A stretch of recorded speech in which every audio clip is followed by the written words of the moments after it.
संसारिक चिंतन का अभ्यास है तो बिहारी जी के सामने बैठकर बिहारी जी की रूप माधुरी का चिंतन नहीं होगा, संसार का ही चिंतन होगा।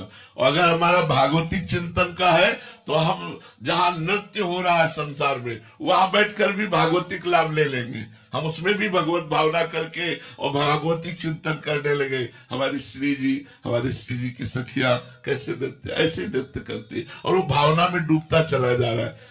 अगर हमारा भाव में मन है, एक बार की हम घटना आपको बताते हैं, बिहारी जी के दर्शन करने जा रहे थे तो रास्ते में वो बारात निकल रही थी तो वहां खड़े होना पड़ा क्योंकि निकल रही थी।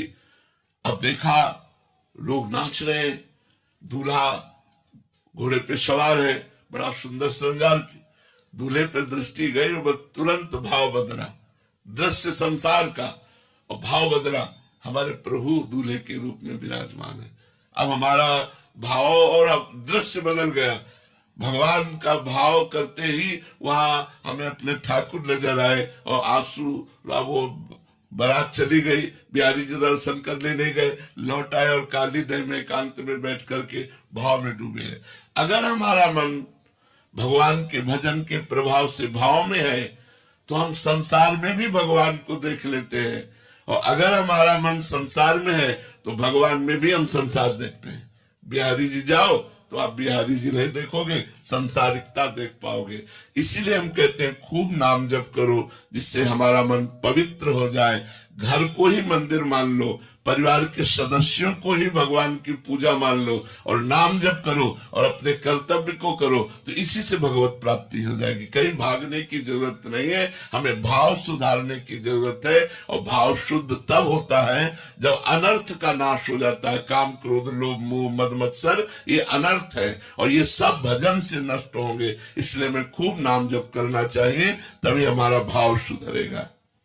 देखो, भाव की ऐसी बात होती है, पूज्य पंडित गया प्रसाद जी महाराज ऐसे बैठे हुए थे और एक ब्रजवासिनी अपने माथे पे गोबर की छपरिया रखे हुए, डलिया रखे हुए और अपने लड़के को हाथ, और वो बाल भाव के उपासक थे।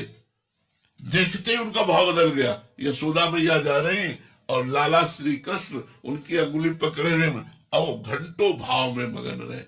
भाव क्या होता है? दृश्य संसारिक और भावना में वो भागवतिक डूब गए। तो हमें भाव की जरूरत है, हमारे भगवान को केवल भाव की जरूरत है, हमें भाव प्राप्त हो जाए। भगवान कहते भाव का भूखा हूं मैं और भाव ही एक सार है, भाव से मुझको भजे तो भाव से बेड़ा पार है। भाव बिन सुनी पुकारे मैं कभी सुनता नहीं, भाव पूरित टेर ही करती मुझे लाचार है। भाव भाव जितना भाव आ जाएगा उतनी जल्दी भगवान की प्राप्ति, उतनी जल्दी हमें आनंद की प्राप्ति होगी। तो हम नाम जप के द्वारा भाव प्राप्त करें तो हमें सांसारिक दृश्यों में भी भागवतिक आनंद मिलने लगेगा, और अगर हम भाव नहीं है तो भागवतिक दृश्यों में भी हमें